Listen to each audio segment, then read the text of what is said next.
Good morning mga mi! So ayan, andito tayo ngayon sa aking munting hardin. Nagpapausok ako mga mi para magtuloy-tuloy ang bunga ng aking star apple. So ayan pala yung mga binunot ko na mga damo. So ayan, nakapag-walis na ako. So ito nga pala nga, aking tinanim na mga mustasa, mga mima. Ayan. So ayan yung mga mustasa na mga tinatanim ko. Tumobo na siya. Ang gaganda niya, mga mi.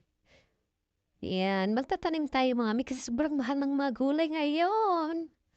Kunti lang, pag bibili ka 20 pesos, kunti-kunti lang. So magtanim tayo para marami tayong mailagay sa ating nilutong ulam. So ayan na pala sila mga mi, oh. Sarap, sarap, sarap. Tingnan, tataba. So, ganito pa rin ginagawa ko every morning mga mi. Pumupunta ako sa hardin. Ayan, nagbubunot ng mga damo-damo. Kasi alam niyo naman, naulan-ulan, laging umuulan.